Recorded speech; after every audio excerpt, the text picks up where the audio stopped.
oṣù mi àdúpẹ́ lọ́wọ́ Ọlọ́run fún ìtọ́jú ẹ̀tọ́ mi.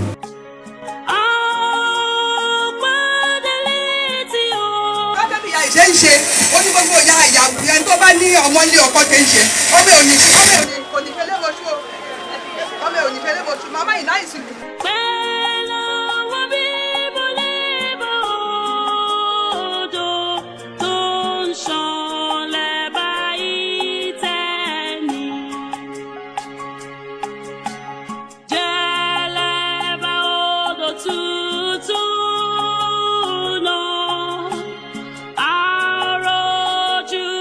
Níṣẹ́ pa torí pé gàdàgbà báyìí ló ṣe kí ni o. Yóò máa play video ẹ̀ fún ẹ.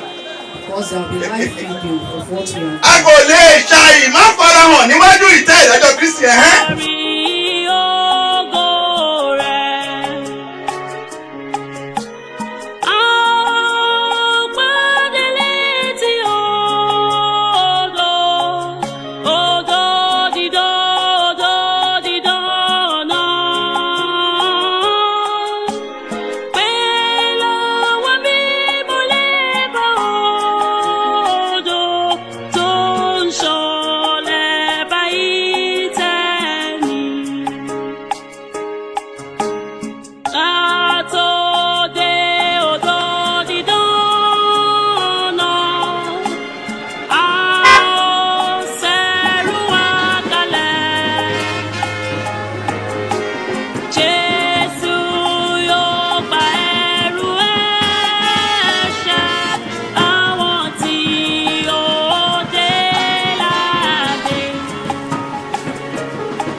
a máa tẹ̀síwájú nígbà tí à ń kọ orin ìyìn tí àwọn ẹgbẹ́ akọrin wa tí wọ́n sì ń darí wa nínú orin ìyìn kwaya.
Hallelujah.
tẹ̀síwájú.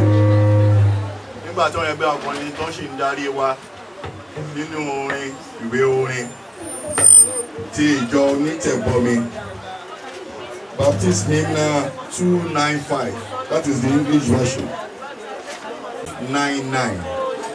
599 choir. Òkùnkùn iṣu Olúwa bá mi gbé bí olùrànlọ́wọ́ mìíràn bá yẹ ìrànwọ́ aláìní wá bá mi gbé ní 599.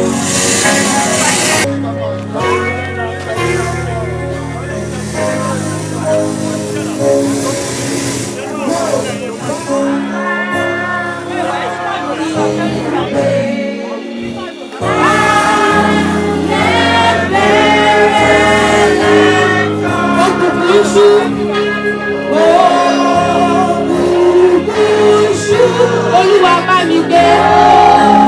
Olúwa bá mi gbé. Bí olùrànlọ́wọ́.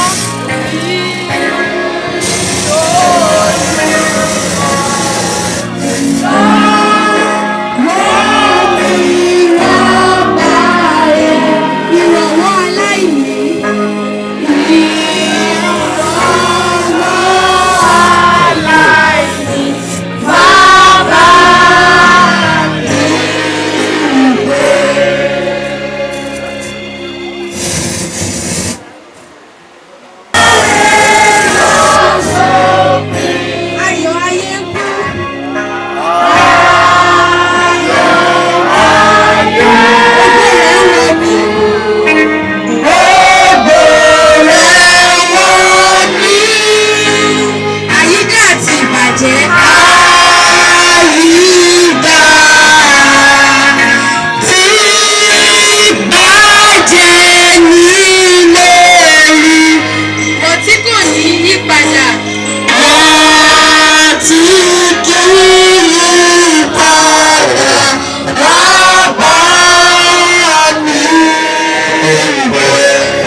one who took from the Bible, Deacon Rufus Oyedin. Praise the Lord. Please let us be attentive as I want to read the scriptures from the book of Philippians chapter 3, verses 20 and 21. Akara náà ní èdè ìbílẹ̀ wa láti inú ìwé Fílípì orí kẹta ẹsẹ̀ 20 àti 21. Ó kà wọ́n náà. Nítorí ìlú ìbílẹ̀ wa ń bẹ ní ọ̀run láti ibi tí àwa pẹ̀lú pé ń fojú sọ́nà fún olùgbàlà Jésù Kristi Olúwa wa. Ẹni tí yóò sọ ara ìrẹ̀lẹ̀ wa di ọ̀tun kí ó lè bá ara ògo rẹ̀ mu gẹ́gẹ́ bí iṣẹ́ agbára nípasẹ̀ èyí tí òun lè fi tẹ orí ohun gbogbo bá fún ara rẹ̀. Olúwa kó túmọ̀ rẹ̀ sí ìgbọ́kàn ìgbàlà ọkàn ẹnìkọ̀ọ̀kan wa ní orúkọ Jésù Kristi Olúwa wa. Gbájú nígbà tí a ń kọ orin kejì nínú ìwé orin ìjọ wa tó ní tẹ̀bọ̀lẹ̀ Baptist Hymnal 163 and Yorùbá Baptist Hymnal 235. 230 ní àpáta àbòrí orin Dáfídì 94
verse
24. Kọ́ríńtì kìíní orí 15 51 to 54. 1 Corinthians 15 51 to 54. 1 Corinthians 15 51 to 54. I read. Kíyèsí ohun ìjìnlẹ̀ ni mo sọ fún yín, gbogbo wa kì yóò sùn, ṣùgbọ́n gbogbo wa ni a ó pa láradà. Lọ́gán ní ìṣẹ́jú ní ìgbà ìkẹyìn, nítorí ìpè yóò dún, a ó sì jí àwọn òkú dìde ní àìdìbàjẹ́. a ó sì pa wá lára dà nítorí pé ara ìdìbàjẹ́ yìí kò lè ṣàìgbé àìdìbàjẹ́ wọ̀ àti ara kíkú yìí kò lè ṣàìgbé àìkú wọ̀ ṣùgbọ́n nígbà tí ara ìdìbàjẹ́ yìí bá gbé àìdìbàjẹ́ wọ̀ tí ara kíkú yìí bá sì ti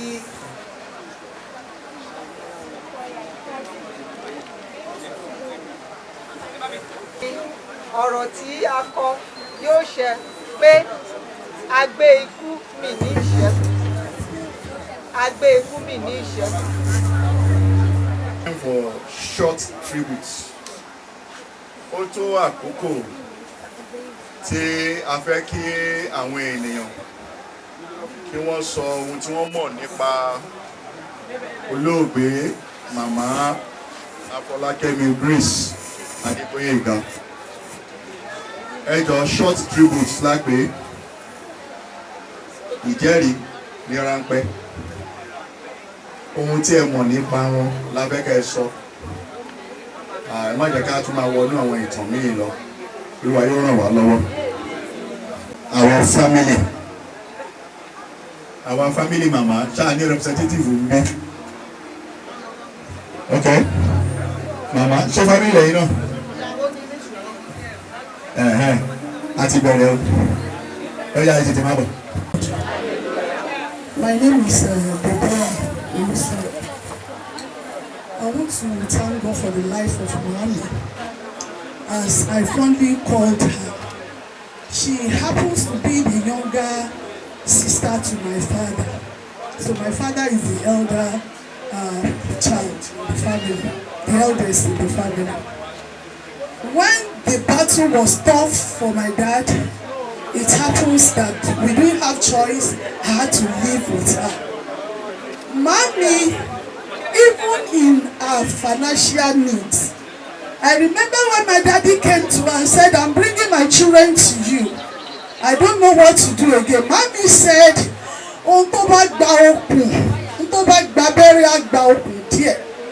she was in her own financial crisis too. Taking care of her children then was a very big problem. Then she still accommodated her. I remember in those periods, at her adolescent age, when I made youthful mistakes, Mommy is very tolerant. Mommy is very accommodating. Mommy happens to be a woman with a good heart. She's a woman that endures. I can say the fruit of the Spirit is embedded inside Mommy. I am missing her a lot. Because she never gave me a sign that she's going to go so soon. Because she was still strong, healthy, and energetic. Even when my father died 2 years ago. But I'm thanking God for a good life well spent for her. And I trust God that she's resting in the bosom of the Almighty God. May her soul rest in peace in Jesus' name. Mo gbé Ọlọ́run ga fún àánú àtòrí ọ̀fẹ́ lórí ilé mi, lórí ayé mi, lórí màmá. Mo jẹ́ ìyàwó àbúrò màmá. Mo mọ màmá nìkan bíi 50 ọdún ó lé méjì sẹ́yìn, 52 years ago. Pé mo dúró nílé Adeosun títí dé ní ọpẹ́lọpẹ́ Ọlọ́run, ọpẹ́lọpẹ́ màmá mi. Torí màmá o mi gẹ́gẹ́ bí ìyàwó àbúrò tí àwọn ẹbí mi náà dẹ̀ mọ̀. Mo gbé Ọlọ́run ga fún ayé wọn nítorí pé wọ́n jẹ́ni tó ní àforítì. Wọ́n dẹ̀ jẹ́ni tó jẹ́ pé wọ́n lè kọ́ ẹ̀kọ́ rere nípa wọn. Wọn ò kì í bínú, inú kì í bí ìdọ̀rọ̀ wọn. Tẹ́ bá rojọ́ fún wọn látòní dọ̀la ní sùúrù náà ni. Ṣé bó ń gbàdúrà? Mi ò lè sọ ẹ̀rí màmá tán. Arìn má ṣàwọ́ síbí ni. Títí di 3rd of January 2026. Táìta aṣọ́dún nìyẹn tí màmá fi wá tí mi mọ̀ pé àrímọ́ mi nìyẹn. Bí màmá bá wá sílé mi, àbí tí bá wá kí wọn wá fún mi lóore mọ́tò màá ní mọ̀mọ́ ṣé kì í ṣàfihàn níbi tí mo dé yìí ẹ tún máa fún mi lówó mọ́tò tó bá wá lé wa náà kò sí ni wọ́n ṣàrí wípé wọ́n mú nǹkan dání màmá ní ẹ̀mí ìfífún ni màmá ní ìfẹ́ màmá ní bá ṣe ń káràmásìkí èèyàn ó pọ̀ jù bẹ́ẹ̀ lọ má jẹ́ kí n gbà kòkòrò jẹ́ ó di church náà. It's just a pity that the last biannual we did last year, I was unable to see her because I promised to come and see her. I was at the choir stand and she was waving to me, thinking when we finish I will go and say hello to her. Tí màmí bá ti mọ̀ pa ní biannual báyìí, I attended Olóṣogbo Baptist Church. Wọ́n máa di epo, wọ́n máa di iyọ̀, wọ́n máa di bàbà. Màmá wò pé màmí kí ló dé ń dára? I'm okay. Wọ́n ní rárá ọmọ mi ṣáàgbà. I knew the last biannual she came with something, but because I was unable to see her, she left, and it was so painful to me that when I heard her demise, I was so pained to the marrow. I pray may the Lord rest her heart in the bosom of the heaven in Jesus' name. Èmi ni Michael Adeosun, èmi ni wọ́n bí tẹ̀lé wọn, the same father, the same mother. Mo dúpẹ́ lọ́wọ́ Ọlọ́run pé ìgbà tí wọ́n wà nílé ayé wọ́n ṣe ìgbòdúgbòdú méje lórí ẹbí lórí ọmọ. Wọ́n ò tiẹ̀ fẹ́ kí ìyà jẹ ẹni fẹ́ni. Ó tún wọ́n jẹ́ ìyá tó nífẹ̀ẹ́ ọmọ to the end. Kò sí tí nǹkan tó bá ṣẹlẹ̀ láàrin àwọn ọmọ tó bá pè tó bá sọ fún mi pé nǹkan bá báyìí lára ìlú ẹ̀. Ẹ̀jẹ̀ Ọlọ́run wà lórí ìtẹ̀. Àwọn náà gálẹ̀ tó Ọlọ́run wà lórí ìtẹ̀ wọ́n á dẹ̀ máa ṣe gbogbo kan lọ́wọ́ ìlú púpọ̀ yẹn á dẹ̀ yọrí sí. Mo dúpẹ́ lọ́wọ́ Ọlọ́run pé ibi tí wọ́n tọ́ gbogbo àwọn ọmọ wọn dé Ọlọ́run Lédùmarè àwọn ọmọ náà wọ́n á dẹ̀ dàgbà àwọn aṣọ oríire. Ìyá ò pé ó sùn ni yóò sùn ni àdúpẹ́ lọ́wọ́ Ọlọ́run fún ìtọ́jú ẹ̀tọ́ mi tí àwọn ọmọ ọgbẹ̀yìn wọn àwọn àbúrò náà àgbẹ̀yìn wọn Ọlọ́run àtọ̀ sọ́fì àdúpẹ́ lọ́wọ́ ẹ ṣé. Ará ilé kẹta tá a bá ní bọ́tà fẹ́ sọ nípa màmá ẹ̀ẹ́dẹ́ka signify àwọn ará àdúgbò. Màmá yìí mo fẹ́ ọmọ lọ́wọ́ wọn ni nígbà tí mo ti mọ̀ ọ̀má yìí kí wọ́n bá nírú ìyá yìí níyà àyàwó ọmọ ẹ̀ kódà ó lọ fọkàn balẹ̀ ni gẹ́gẹ́ bí ìyá ìṣe ń ṣe ó ní gbogbo ìyá àyàwó yẹn tó bá ní ọmọ ilé ọkọ ṣe ń ṣe ọmọ òní kò ní fẹ́ lébọṣú o ọmọ òní fẹ́ lébọṣú màmá yìí láì sí lù tí kò tígbà tí mo pè ya ẹ̀ tí ò dànù ló ẹ̀kìlẹ̀ fọ́ọ̀mù sọ ẹ̀ló mo fẹ́ kí o gbé ayé ìyá yìí ọlọ́ọ̀lọ́gbọ̀n ìkó wá wọlé bí àìṣe ń ṣe gbogbo ọmọ pátápátá aláàánú olóore alátìlẹ́yìn kọ́ ló bá mi taari ẹ̀ sí wọn. kó má ṣì ní kó má ṣì lẹ̀sẹ̀ kó má ṣì jẹ kó má ṣì mú àtọmọ ọmọ àtọkọ ọmọ ọmọ àtọmọ ọmọ wọn kó ṣoríire lójú ẹ̀mí bàbá ọlọ́run jẹ́ kó rí bẹ́ẹ̀. bàbá àgbẹ̀jọ náà jẹ́ òkú wọn yẹ̀pẹ̀ ó ní ṣubú wájú wọn náà ní ṣubú lẹ́yìn lágbára ọlọ́run kó ní ṣe wọ́n mọ́ ẹ lọ́wọ́ wàá jèrè ọmọ màmá yín màmá dáadáa ni o. Ọlọ́run wa gbogbo ẹgbẹ́ bá ti ń dé báyìí kẹ́ ẹ máa ka láàánú kẹ́ ẹ máa kó lóore kẹ́ ẹ máa ka láti ilẹ̀ yìí Ọlọ́run wà pẹ̀lú ọmọ àbúrò yín ẹ máa fi wọ́n sílẹ̀ ṣé ẹ ti gbọ́. Àwọn ọ̀rẹ́ màmá bóyá ní inú ìjọ àbí ládùúgbò màmá Adéníran number 1 màmá tọwọ́ number 2 ó yá. I'm still in shock. Mi ò tí gbàgbọ́ ṣùgbọ́n lórúkọ Jésù Olúwa ó dì wá mú. Arárọ̀ mi láti pàdé bàtà tún dé alágbàdo àtúndọmọ ìyá. Adult education teacher ni mí ní Arárọ̀ mi. Iṣẹ́ tí àwọn adult student ń ṣe sí mi ni màmá ń ṣe sí mi títí kan fi kú. She made herself my personal person. Ẹni tó yẹ pé nǹkan tí ẹ béèrè wọ́n á ṣe fún yín. She gave her time, she gave her service generously to me. Year 2008, she saved situation níbi wedding ọmọ mi. Láti ìgbà yẹn, bí mo tiẹ̀ sọ pé màmá ẹ má wá. She make herself personal person. She knows what you need. Wọ́n mọ nǹkan téèyàn fẹ́, wọ́n sì máa fún yàn. Wọ́n mọ nǹkan tẹ́ fẹ́, wọ́n máa fún yàn. Wọ́n sọ̀rọ̀ èmi ìfẹ́ máa sọ̀rọ̀ elépo. Epo wọ́n sì wà nínú kitchen mi. Every year wọ́n mú epo wá. Olúwa di àwọn ọmọ wọn mú. Àwa tí wọ́n fi sílẹ̀, Olúwa dì wá mú. Àní fọjọ́ ọlọ́jọ́ lọ. Praise the Lord.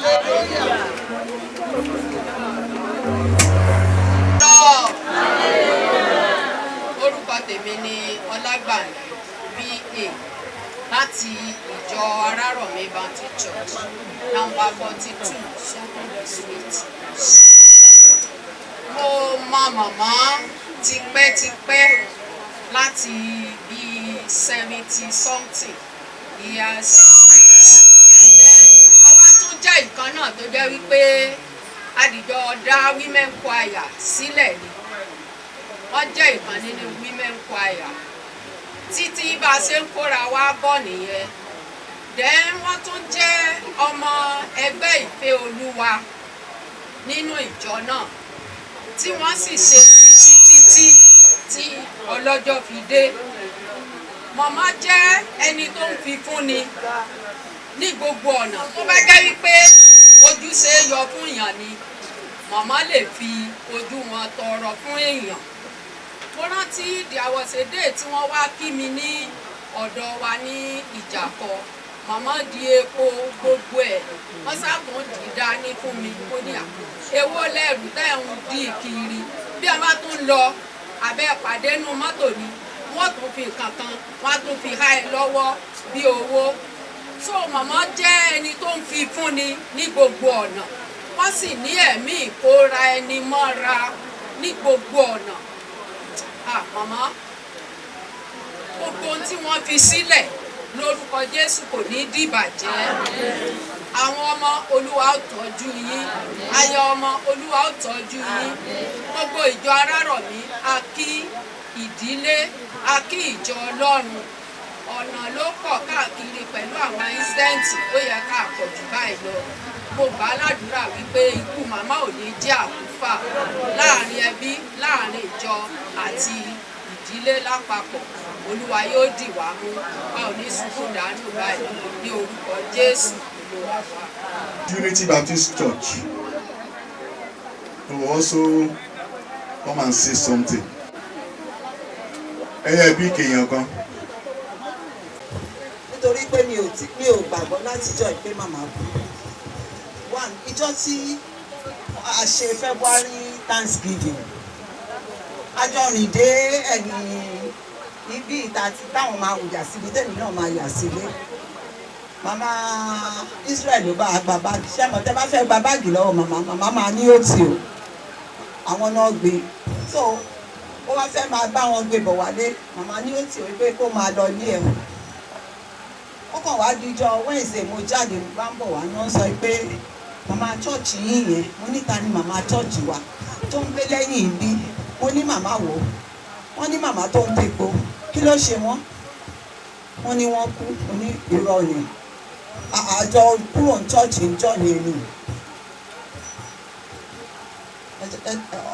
Ọlọ́run á dúró ti gbogbo àwọn ẹbí gẹ́gẹ́ bí àwọn èèyàn ti sọ torí kó má dàbí tautology màmá jẹ́ ẹni tó ní àánú wọ́n ní ẹ̀mí ìfifúnni tó bá wá sọ́dọ̀ wọn máa ń wá síbi ìdádájọ́ máa jókòó sí ṣọ́ọ̀bù wọn máa sọ̀rọ̀ wọ́n máa gbà mí nímọ̀ràn wọ́n á ṣe lé wọ́n á ṣe tó bóyá gbogbo yẹn ni ò tiẹ̀ jẹ́ kó nítorí ẹ̀rù ń bà mí gan láti wá bí láti ìgbà tán ti kú dádì wa ló máa ń wá dádì comes almost every week láti wá wo bàbá dádì wa ní ṣé o ti lọ màá ní màá lọ because mo kàn ń wò pé ṣé máa délé máa mi ò ní bá màmá ni ibi tí mo wà yìí orí ọ̀fẹ́ Ọlọ́run ni mo fi dúró mọ́mì tó wà lẹ́gbẹ̀ẹ́ mi ló ń kọ́ọ̀bù torí pé ó ṣẹ̀ṣẹ̀ touch ó ṣẹ̀ṣẹ̀ dáhùn lára mi pé màmá èkó ni mo gbàdúrà pé ilé àtọ̀nà tán fi sílẹ̀ Ọlọ́run á dúró tì bí màmá ṣe ń ṣe fún gbogbo èèyàn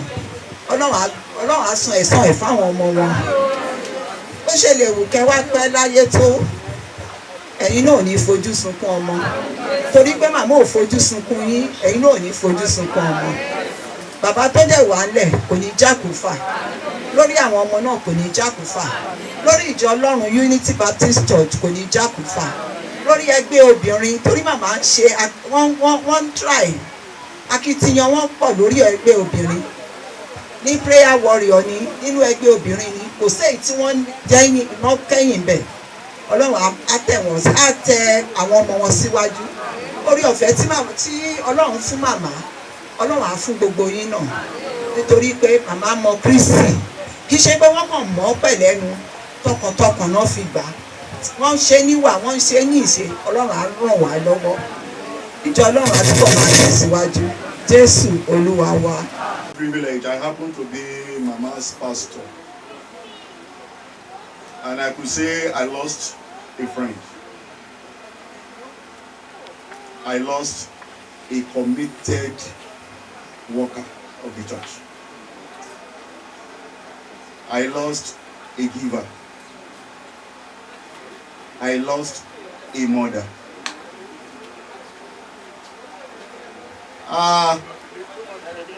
Her humility is impeccable. Màmá jẹ́ onírẹ̀lẹ̀ ènìyàn. Nígbà tí à ń kọ́ àwọn èèyàn jọ pé àwọn tí ò ti ṣe ìrìbọmi nínú ìjọ wa, a máa ń kó wọn jọ ní batch by batch, batch by batch.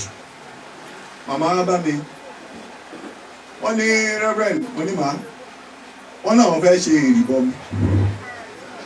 Mo ní ẹ fẹ́ ṣe ìrìbọmi ọ́ ní ẹ̀, ẹ fẹ́ ṣe ìrìbọmi ọ́ ní ẹ̀. Mo ní ṣé ẹ̀ ṣe tẹ́lẹ̀ ni? Wọ́n ní wọ́n ṣe náà pé bọ̀tẹ̀ àwọn ṣàfẹ́ ṣe. Mo lè fẹ́ ṣe ọ́ ní ẹ̀ pẹ̀. So nínú àwọn báàchì yẹn, mama happens to be the oldest. So mo wá ń wo Johnny wọn bá ṣe pọ̀ pé tí ò bá jẹ́ ẹni tó ní ìrẹ̀lẹ̀ to submit herself. Mo ní màmá mo ní máa wọ yín teaching o ní o níwò pé ẹ̀dàgbà ó ní àwọn already.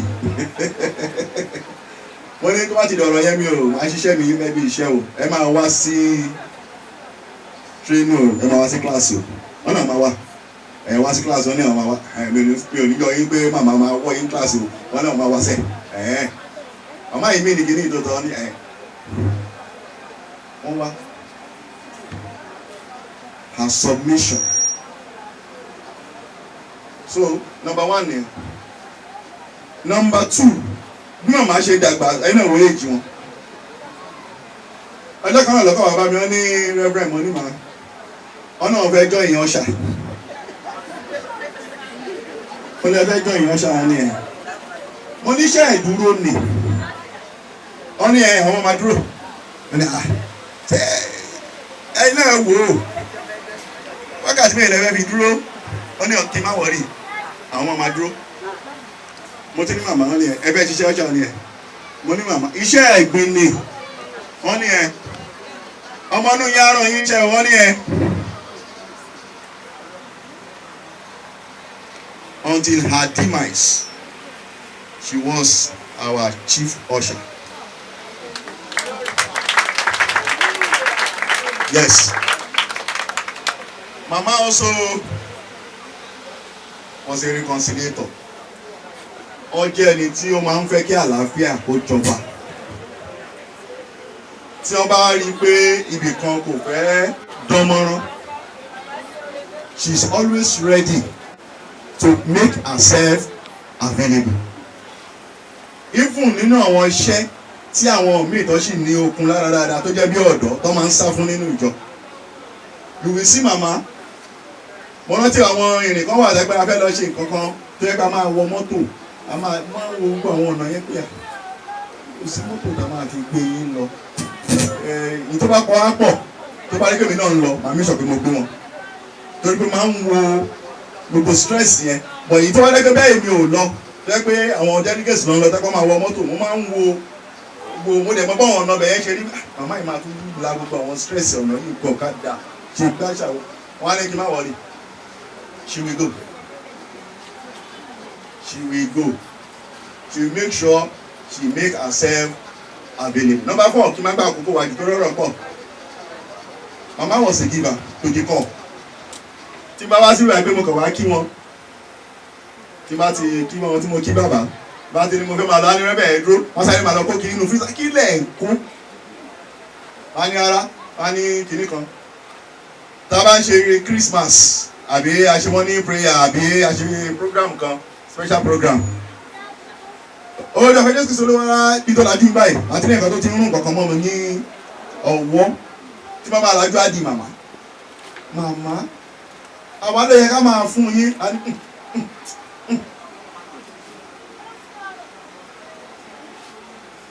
then she was an initiator tí problem kan bá wà nínú ìjọ tábàdíà a fẹ́ ṣe nǹkan báyìí a fẹ́ ṣe nǹkan báyìí especially tó bá jẹ́ pé bí a nílò owó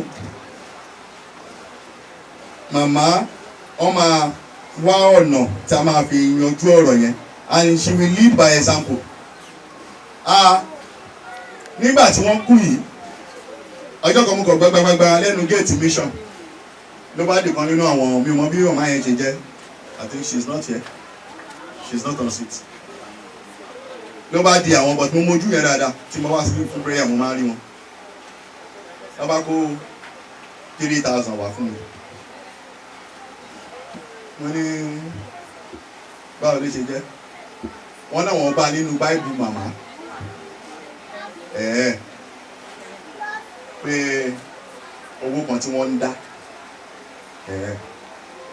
so mo ṣáà ṣe gbà wọ́n fi pépà kankan kékeré kan yìí mo bá gbà nígbà tí mo ṣí mo wá rántí wípé I initiate pé àwa church council pé ká máa dá owó kan ní àwọn tá a jẹ́ members pé tó bá di bá fẹ́ ṣe nǹkan tí owó wa fẹ́ sá fẹ́rẹ́ lápò ìjọ pé káwa lọ́gbọ́n tá a jẹ́ olórí nínú ìjọ káwa náà ní pọ́ọ̀sì kékeré kan tẹ́ pé a lè fi support lo and behold kì í ṣe fún láti pọ́nra ẹni lé àwọn tó kù náà ṣe máa dá ọgbọ́n tí bóyá a ṣe bẹ̀rẹ̀ ìjọ tí màmá lóyún níṣẹ́ pé ká bẹ̀rẹ̀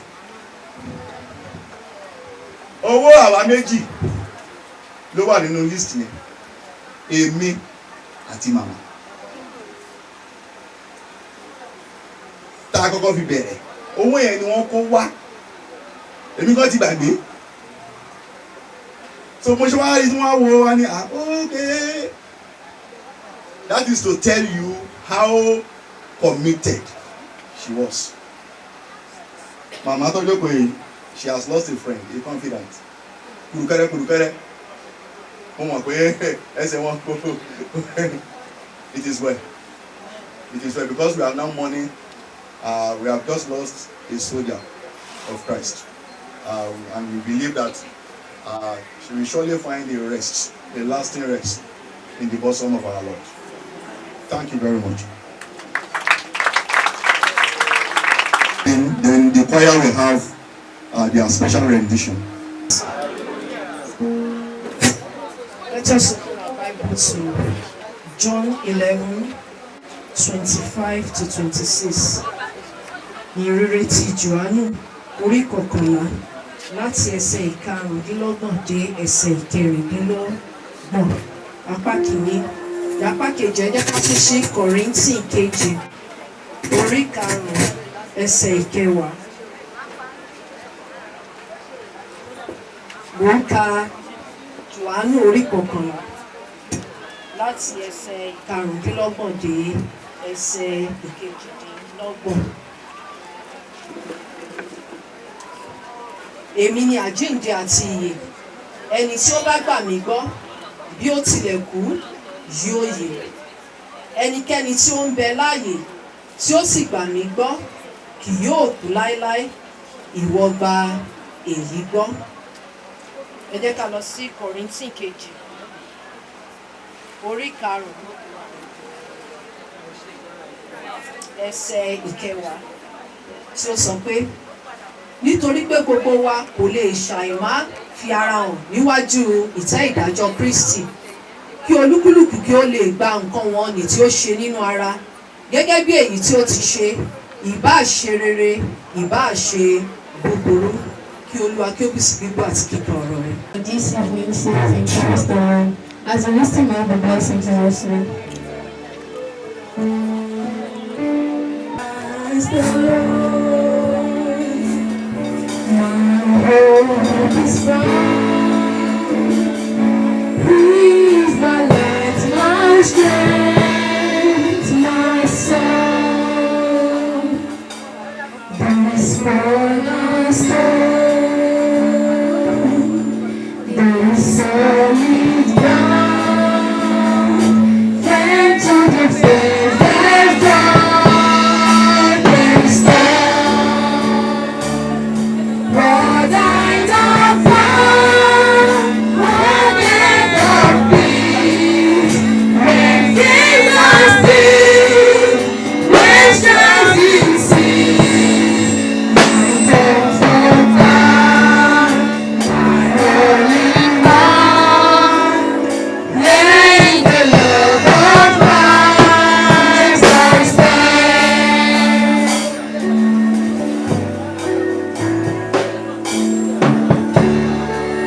Exhortation has been led by the Spirit of the living God. The title of this exhortation is Jesus, the resurrection and the life. Jesus, the resurrection and the life. Jésù, àjíǹde àti ìyè. Shall we pray together? Our dear Lord and Father, we bless you for a time like this. Thank you, Lord, for the gift of life. Thank you for the sound health and the opportunity to be among the living souls. Father, as we are going into your work, Lord, we pray that, Lord, you bless our soul. Let it go out powerfully. Let it arrest souls. Rebuke sinners and set life free. Thank you, blessed Redeemer. Jesus' mighty name we have prayed. Wonderful Counselor. Okay? Names given at birth. But the name I'm talking about as the resurrection and life was given to him after he has concluded his assignment on earth. He earned that name by fulfilling the assignment given by the Father. He said to Martha. He said to Martha. I am the resurrection and the life. àti ìyè. If anyone believes in me, Bí ẹnikẹ́ni bá gbà mí gbọ́, though he may die, lóòótọ́ lè kú, but surely he ṣùgbọ́n will live. yóò yè. What are we talking about? Kí ni a wá ń sọ nípa rẹ̀? How can someone die and still live? Báwo ni èèyàn kan ṣe lè kú kí ó tún sì wà láàyè? Jesus was talking about the second death. Jésù ń sọ̀rọ̀ nípa ikú kejì. The second death that awaits anybody that fail to accept him as the son of our God. Ẹni tó bá kùnà láti gbà gẹ́gẹ́ bí ọmọ Ọlọ́run, ikú kejì tí ó ń dúró dè wọ́n. Jesus gave a reassurance of life. Jésù fi ìdí rẹ̀ múlẹ̀ nípa ìyè. After death. Ní lẹ́yìn ikú. That is the hallmark of our faith. Èyí jẹ́ ohun tí ó so ìgbàgbọ́ wa mú gẹ́gẹ́ bí onígbàgbọ́. It is the hallmark of our faith as Christians. Ó jẹ́ ohun tí ó ṣe pàtàkì nínú ìgbàgbọ́ wa. The first death is a general death. Ikú àkọ́kọ́ jẹ́ ikú gbogbogbò. Every human being will experience that. Gbogbo ẹni tí a bí nínú obìnrin ni yóò kú ikú yìí. But there is a second death and a second life that awaits every soul. Ṣùgbọ́n ikú kejì àti ìgbé ayé kejì tí ó dúró de ọkàn kọ̀ọ̀kan. Anybody that his or her name is not found in the book of life. Ẹnikẹ́ni tí a kò bá rí orúkọ rẹ̀ nínú ìwé ìyè. will surely die the second death. Òun yóò kú ikú kejì tí à ń sọ yìí. But if you are, the Lord is gracious enough that your name is found in the book of life. Ṣùgbọ́n tí a wá ṣoríire tí orúkọ wa bá wà nínú ìwé ìyè. Then you will live forever. Jẹ́ a ó máa gbé títí láéláé. Hallelujah. Àmín. Hallelujah. Àmín. We acknowledge and recognize that this is a grieving period. A sọ àmọ̀ nítòótọ́ wípé àsìkò tí a fún wa àsìkò It's a grieving period. Àkókò ìjà àsìkò tí à ń káàánú. Ìròbìnújẹ́. Àkókò ìkáàánú. Ṣùgbọ́n Bíbélì sọ kankan fún mi. But the Bible said something. Tó sì jẹ́ òtítọ́ ọ̀rọ̀. And that is true. Ó ní ó dára láti lọ sí ibi tí wọ́n ti ń ṣe ọ̀fọ̀. It's better. Láti lọ síbi àríyá lọ. He said it's better to go to a funeral place than to go for a merriment place. Why tó fi dára láti lọ síbi tí wọ́n ti ń ṣe ọ̀fọ̀? Why is it better to go to a funeral ibi tí wọ́n ti ń ṣe àríyá than a merriment place? Nítorí pé place? ibi tí wọ́n ti ń ṣe ọ̀fọ̀, oore ọ̀fẹ́ òótọ́ ọ̀rọ̀ a máa jáde. Because there is always truth that will come out where there is no. Àwọn ọ̀rọ̀ tó korò tí ènìyàn kì í fẹ́ gbọ́ sí etí a máa jáde. That people are not willing to listen to. Àwọn ọ̀rọ̀ tí ń peni sí àkíyèsí ìgbé ayé tí ènìyàn ń gbé a máa jáde. A word that corrected us the kind of life that we live. Àwọn ọ̀rọ̀ tí máa ń mú ẹ̀rù bá ènìyàn láti wò wípé báwo lọ́jọ́ ọ̀la tèmi náà yóò ṣe rí irú àwọn ọ̀rọ̀ bẹ́ẹ̀ a máa jáde. The word that will make you to be fearing and be thinking about your future or to your tomorrow. Bíbélì fi dá wa lójú. The Bible confirmed it. Àwa ní ìrètí. We have hope. Ìyè. After death as a child of God. Nítorí náà mo fẹ́ kí gbogbo wa ìpapòdà màmá ó jẹ́ ohun tó dùn ni. Though we know that mama demise was something that Ó was dùn wá. A fẹ́ wọn. We love her. Ṣùgbọ́n Jésù fẹ́ wọn jù wá lọ. But Christ loved her more than we love her. Ṣùgbọ́n ọ̀rọ̀ tí à ń sọ ní wákàtí ọ̀wọ̀ yìí. But what we are saying this present time. Kò sí fún màmá mọ́. It's not for mama. Màmá ti já ogun tiwọn. Mama has fought her battle. Wọ́n ti fi idà wọn lélẹ̀. She has already laid down her lẹ́sẹ̀ Kristi. At the feet of Christ. Mo sì ní ìdánilójú àti ìfọ̀kànbalẹ̀ àti ìrètí. And he was assured and so sure. Wípé wọ́n gbà káàbọ̀ ọmọ ọ̀dọ̀ rere. That is going to receive welcome. Bọ́ sínú ayọ̀ Olúwa rẹ. Enter into your king's ṣùgbọ́n ìwọ ńkọ́? But what about us? Èmi ńkọ́? What about me?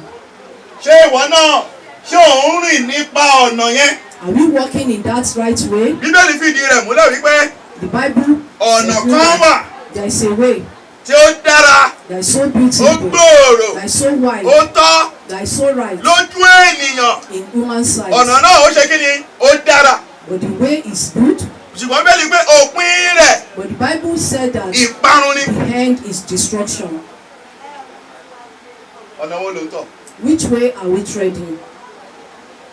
Ṣé ò ń tọ ọ̀nà tí ó máa yọrí sí ìparun? Are we treading the right way the way that will lead us to destruction? Àbí ò ń tọ ọ̀nà tí ó yọrí sí rere tàti ayọ̀. treading a road that will lead to joy. Jesus' promise of eternal life Jésù pinnu ìyè fún wa. is concretized in the fact that whosoever liveth and believe in him. Ó tẹnumọ́ pé ẹnikẹ́ni tí ó bá gbàgbọ́ nínú òun. Whosoever.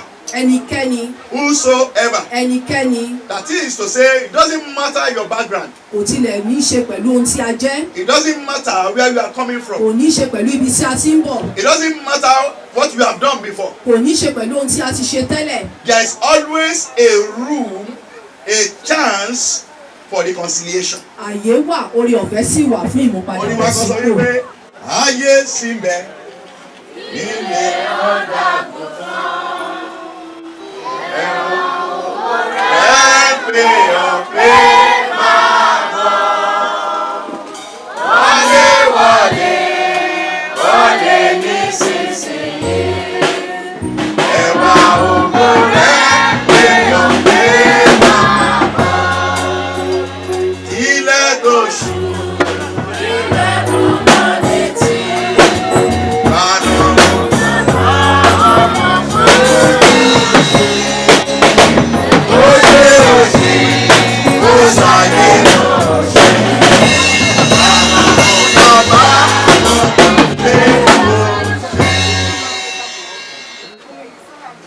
The world is passing.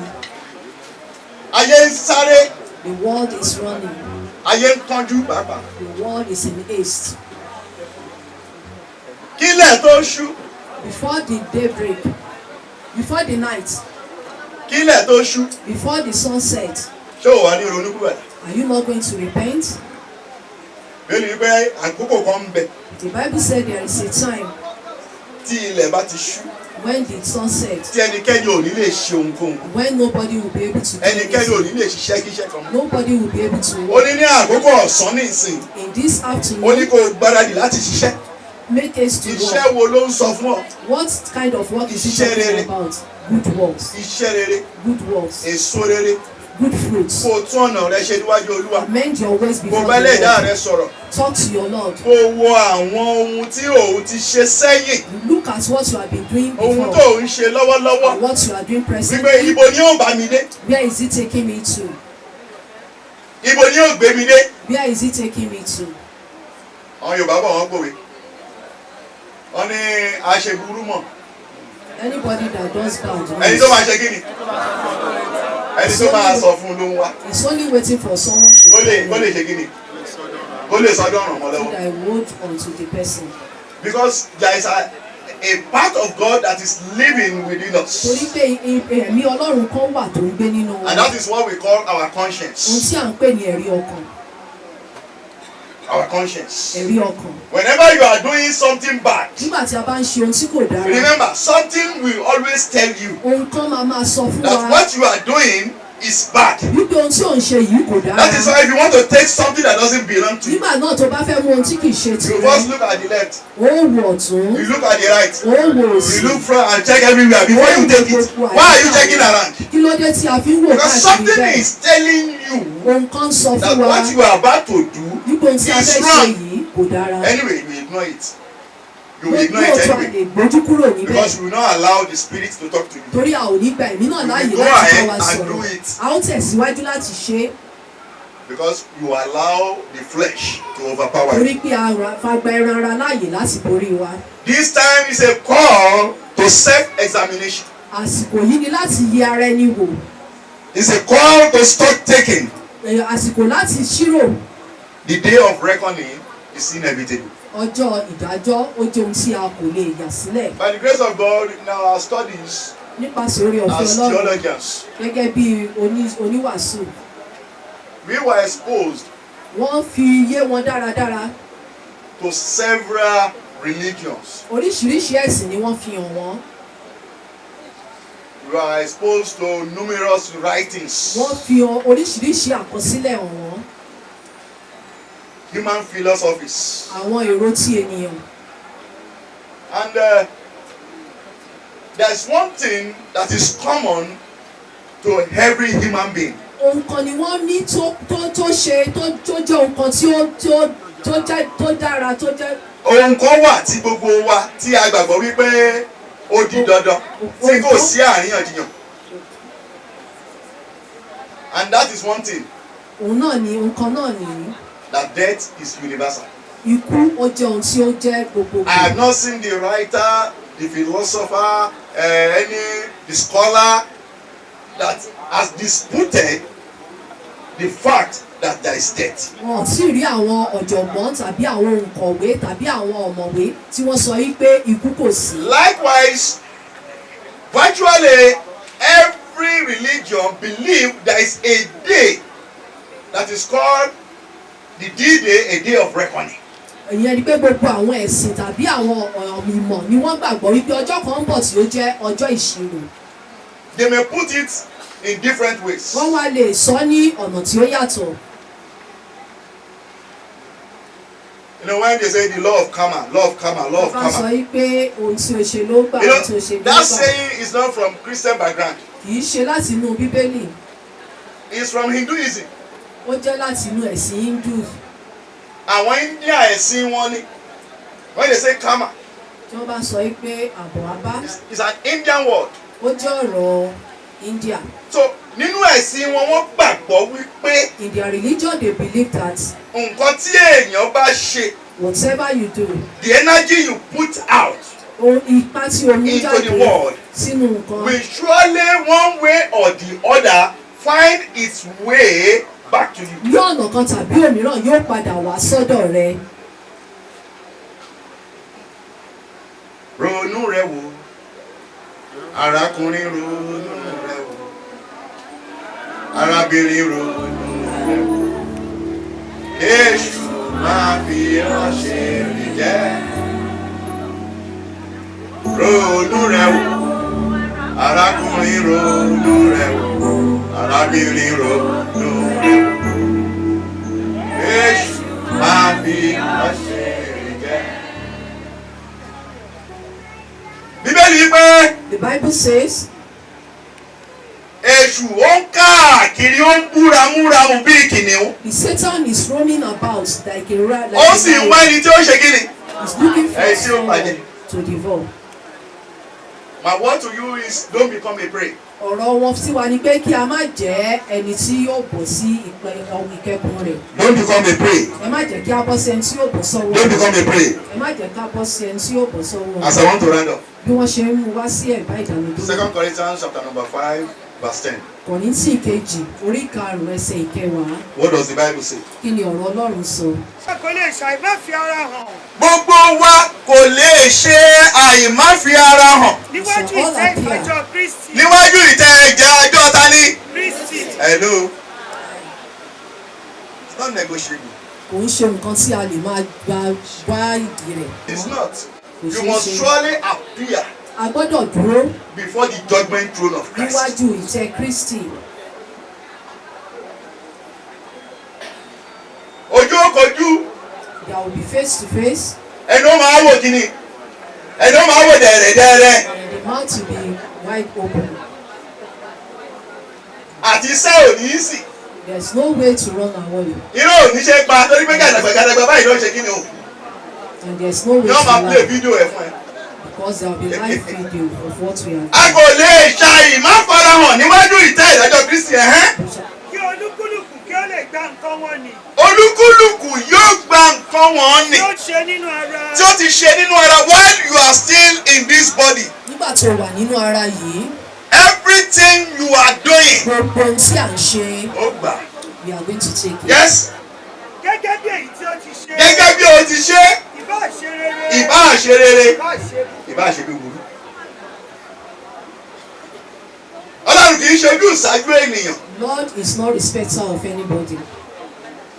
Ọlọ́run kì í gbé igbá kan bọ̀ kan nínú. He doesn't do by, he's not biased. Adákẹ́dájọ́. Adákẹ́dájọ́.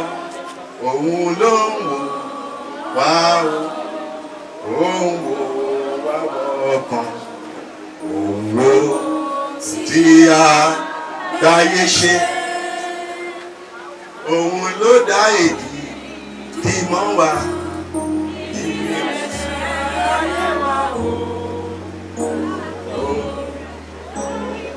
rí gbogbo ọkàn. Ó rí gbogbo ọkàn. Even that thought. Èrò kékeré yẹn. That you are not saying silently. Tí à ń rò kẹ́lẹ́kẹ́lẹ́ nínú ọkàn wa. He knows it. So there is no hiding place. Kò síbi tí a rí farapamọ́ sí. Will you give your life to Christ today? Ẹ jẹ́ kí a wá sí ọ̀dọ̀ Kristi lẹ́nu. Today is another chance. Àǹfààní mìíràn lòní jẹ́. Wọ́n ti máa ń wí. They used to say it. Wọ́n ti máa ń sọ. They used to talk about it. We used to hear it. Àní àwọn èèyàn yìí wọ́n ń wá customer. These people are looking for customer. They are looking for customer. Àwọn tó ń wá customer ń mọra wọn. Those that are looking for customer know themselves. Àwọn tó ń sọ̀rọ̀ òtítọ́ àmọ́ra wa. And those that are speaking the truth. Bíbélì wípé nípa èso wọn. By their fruits. Every month. We are going to know them. If you are here and you are ready to give your life to Christ. Tí o bá wà níbí tí a ṣetán láti fi ayé wa fún Kristi. You are ready to turn that new leaf. Ta fẹ́ yí ìwà wa. You are ready to make that crucial decision. Ta fẹ́ mú ìpinnu tí ó dára ni. Má wojú o, má wo anybody o. Don't look at somebody beside you. Nítorí pé olúkúlùkù ni ó dúró. Because everyone will stand. Ni ó dúró ro ẹjọ́ tiẹ̀. You are going to read your case. Kò sí pé èmi lọkọ èmi láya èmi lọmọ oníkálùkù ní lẹ́yìn kọ̀ọ̀kan. There is no husband or wife or child. I want you to say this prayer after me.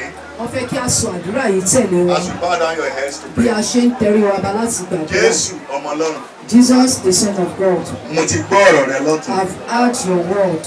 Ó dẹ̀ gbàgbọ́ pé ìwọ ni olùgbàlà náà. And I believe that you are the saviour. Èyí tí a rán wá sí ayé. That was sent to the world. Láti mú gbogbo ẹ̀ṣẹ̀ kúrò. To take away all sins. Àti láti gba gbogbo ọkàn là. And to save all souls. Mo jẹ́wọ́ gbogbo àṣírídé mi níwájú rẹ. I confess all my iniquities. Gbogbo ohun tí ò ní jẹ́ kí n rọ́nà lọ. Anything that will not allow me. Tí ò ní jẹ́ kí oore ọ̀fẹ́ rẹ kó tó fún mi. That will not allow your grace to be sufficient Jésù for me. ọmọ Ọlọ́run. Jesus Christ the Son of God. Dáríjì mi.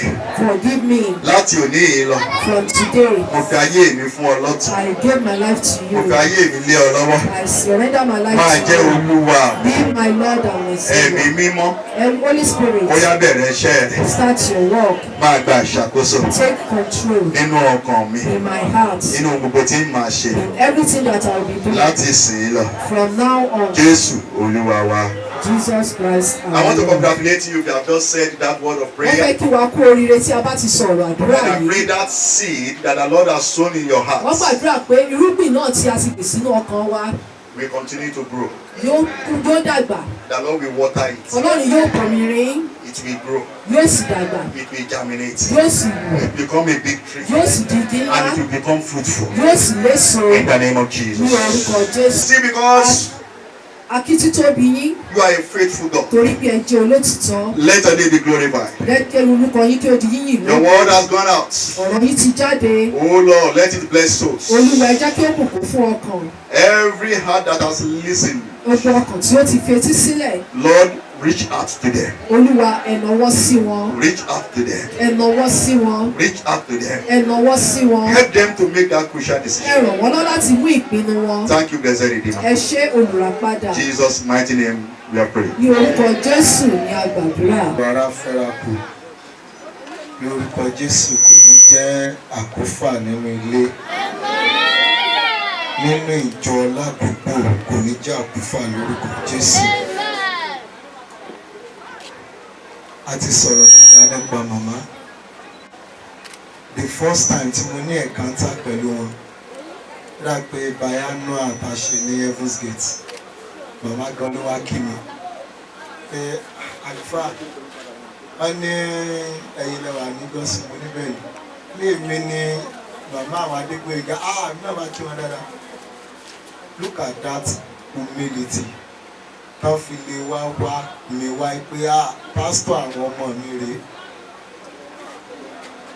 Màmá jẹ́ olùfọkànsìn, wọ́n ti sọ, and my challenge to all the children is to learn that from mama. Ẹ̀sìn Ọlọ́run, ẹ̀yin tí ẹsẹ̀ yín ò tí dúró, ẹ̀sìn Ọlọ́run ó lérè púpọ̀. Mo sọ lórúkọ Olúwa, Ọlọ́run dúró tì yín. Ẹ jẹ́ àtẹ̀wé wa bá ń gbà tá ń gbàdúrà. Ní orúkọ Jésù. Ní orúkọ Jésù. Ẹ ẹ̀mí mi máa gbé orúkọ yín ga torí pé ẹ̀yin ni Ọlọ́run. Ayẹyẹ ní ìtorí ìdílé Adegboyega àti ìdílé tí màmá ti jáde wá. A dúpẹ́ torí pé ẹ fi àyè gbarú àkókò yìí. Ọ̀rọ̀ rẹ wípé nínú gbogbo ká máa dúpẹ́. A dúpẹ́ torí pé màmá ò di àwátì. A dúpẹ́ torí pé wọn ò di ẹni tá à ń gbé lọ ọgbà wèrè. A dúpẹ́ torí pé wọn ò di àgbàná mọ́ wa lọ́wọ́. A dúpẹ́ torí pé ẹ jẹ́ kí wọ́n sùn ní ìsùn olódodo. Wọ́n lọ chọ́ọ̀chì wọ́n tún dé. Àwọn ẹ̀mí ò tiẹ̀ gbàgbọ́ torí pé Bíbélì wípé jẹ́ kí ikú olódodo kí ìgbẹ̀yìn mi ó sì dàbí tirẹ̀. A dúpẹ́ torí pé ẹ fi rọ màmá lọ́rùn. Jésù ẹ gba ọpẹ́ wa. Ẹ̀mí mímọ́ ẹ gba ìyìn wa. Mo kó gbogbo ọmọ, bàbá, ẹbí, àdúgbò, ẹ̀yin ọ̀rẹ́, mo kó wọn papọ̀ wá síwájú Olúwa. Ẹ ṣe ààbò lórí wọn. Mo gbàdúrà ikú màmá nínú ilé lórúkọ Jésù kò ní jẹ́ àkúfà. Ikú màmá nínú ẹbí lórúkọ Jésù kò ní jẹ́ àkúfà. Ikú màmá nínú ìjọ lórúkọ Jésù kò ní jẹ́ àkúfà. Ikú màmá ní àdúgbò lórúkọ Jésù kò ní jẹ́ àkúfà. Gbogbo ẹ̀yin ọmọ wọ̀nyí mo kó yín wá síwájú àgbélébùú. Lórúkọ Jésù ẹ ó dàgbà. Ẹ ò ní fi ọjọ́ ọlọ́jọ́ lọ. Lórúkọ Jésù ti Násárẹ́tì ẹ ò ní kánjú kú. Mo gbàdúrà orere gbogbo tẹ́ ẹ̀ gbé ṣe lójú ayé màmá. Lẹ́yìn ikú màmá lórúkọ Jésù ẹ lọ máa dára. Mo fẹ́ lórúkọ Olúwa lẹ́yìn ikú màmá ẹ lọ máa dára. Àti ṣe rere ò ní nira fún yín. Mo fẹ́ lórúkọ Jésù àti ṣe rere ò ní nira fún yín. Mo gbàdúrà bàbá ní àkókò táwọn máa rántí ikú ẹnì kejì yín lórúkọ Jésù Ọlọ́run tù yín nínú. Ọlọ́run tí ń dúró tì ní lórúkọ Jésù kó dúró tì yín. Oúnjẹ ayọ̀ oúnjẹ ọmọ tí màmá ò lè dúró jẹ. Bàbá Ọlọ́run lọ́rẹ̀ mi yín láti jẹ. Lórúkọ Jésù Ọlọ́run lọ́rẹ̀ mi yín láti jẹ. Ẹ ò ní ṣàìsàn, àìsàn ò ní ṣe yín. Ẹ̀yin ọmọ lórúkọ Jésù ẹ ó rọ́nà lọ. Mo gbé ìdílé gbogbo wá síwájú Olúwa. Ní gbogbo ìgbà tí wọ́n mọ rántí ikú màmá, Jésù ẹ dúró tì wọ́n. Àwọn àbúrò màmá, àwọn ẹ̀gbọ́n màmá, àwọn ọmọ ọmọ lórúkọ Jésù ẹ dúró tì wọ́n.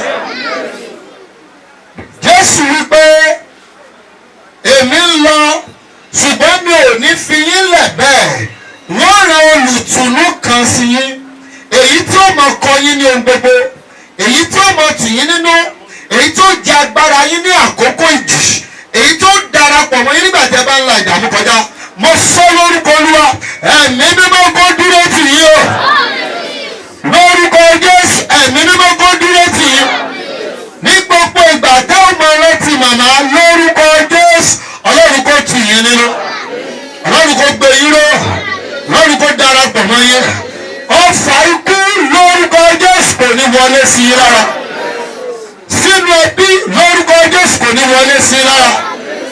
Ọfà ikú nínú ìjọ lórúkọ Jésù kò ní wọlé. Mo gbàdúrà gbogbo ìpéjọpọ̀ tó lòdì sí ti Ọlọ́run lórí ayé yín gẹ́gẹ́ bìdílé iná Olúwa tú wọn ká. Àti ṣe rere ò ní ní yín lára. Lórúkọ Jésù àti ṣe rere ò ní ní yín lára. Ẹ̀yin ọmọ wọ̀nyí ojú ò ní tì yín o. Mo sọ lẹ́ẹ̀kejì ojú ò ní tì yín o. Ẹ ó rówó dára. Lórúkọ Jésù ẹ ó rárá dá. Gbogbo ẹ̀yin tẹ́ wá láti wá ṣe ẹlẹ́yẹ ìsìn orin ìkẹyìn onígbàgbọ́ fún màmá. Lórúkọ Jésù bí ẹ ti ń lọ, áńgẹ́lì ikú ò ní tẹ̀lé yín lọ. Mo gbàdúrà gbogbo ẹnikẹ́ni tó bá ń fi ikú lé yín kiri lórúkọ Jésù kó ṣera ẹ̀. mú lórúkọ Jésù ti Násárẹ́tì kó ṣera ẹ̀. Ìjáde lọ yín ẹgbà àbú Ọlọ́run, ìwọlé yín ẹgbà àbú Ọlọ́run. Mo sọ lórúkọ Olúwa, àgọ́ ara yín kò ní sùn nínú àgbàrá ìjọ. Bí ẹ ti ń rin ìrìn àjò ọdún yìí lọ lórúkọ Jésù, ẹ̀mí yóò ní bọ́ lójijì. Ẹ̀jẹ̀ Jésù kò ṣe ààbò lórí yín. Agbénipa ò ní rí yín. Ìmọ̀ta ò ní jọ lórí ayé yín. Ètò ìtọ́lá Ọlọ́run kò gba gbogbo ìlú. Ògo ni fún orúkọ Olúwa. Jésù Olúwa wa.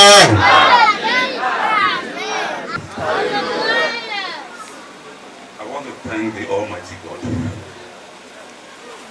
for the life of Mama. It's painful she left us, but as the Bible says that in everything we should give thanks. None of us here has ever envisaged Mama will leave at the time. But we take solace in the Almighty God for the life she spent, because we know, like everybody has said, the testimony are about. I want to thank the pastor and all the ministers for your presence here today. I want to thank all the family members, all my fathers, all my mothers. I want to thank all the friends and all the well-wishers. I pray Almighty God will be with every one of us and grant us journey mercy back to our rebellious destination. As has been announced, the service starts by 9 tomorrow for the burial service, which will be conducted at the church. The address is stated in all the invitation that we sent out. And thereafter, there will be an interment here at home.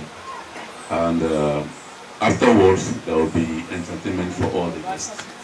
So thank you all for coming. We will really appreciate you. Thank you. Choir from Baptist hymn 564. I also want to appreciate every minister here, Reverend Joseph Akifenwa. We were neighbors, and so If you want to start, you can also start.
Adeosun.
ti bẹ̀rẹ̀ àti ibi tẹ́ ẹ ràn wá lọ́wọ́ dé àti ibi tá a forí rẹ̀ tì sí àti ibi a ti ń tẹ̀síwájú ní ọjọ́ ti ọ̀la Olúwa ẹ gbọ́ ọpẹ́ wa. àṣẹ gbogbo tán lónìí àyè ṣì kù síbẹ̀ àyè tó ṣí sílẹ̀ má jọ ṣí sílẹ̀ fún ikú má jọ ṣí sílẹ̀ fún ìbànújẹ́ má jọ ṣí sílẹ̀ fún ìròyìn ọ̀fọ̀ lórúkọ Olúwa bí a ti ń lọ ojú Olúwa kó máa bá wa lọ ọwọ́ agbára rẹ̀ kó wà lára wa ìwà láàyè rẹ̀ kó máa ṣamọ̀nà wa oore ọ̀fẹ́ ti bàbá tọmọ àti ti ẹ̀mí mímọ́ tí ó sọ̀kalẹ̀ kó wà pẹ̀lẹ́ nìkọ̀ọ̀kan wa kó dùn àmú kó ràn wá lọ́wọ́ kó sì gbogbo tí ń ṣètò aláṣẹ pé láti sìn ín lọ àti títí láéláé àmín àmín àmín lórúkọ Jésù hallelujah mẹ́ta tó nínú ọdún wọn tún gbó hallelujah hallelujah hallelujah.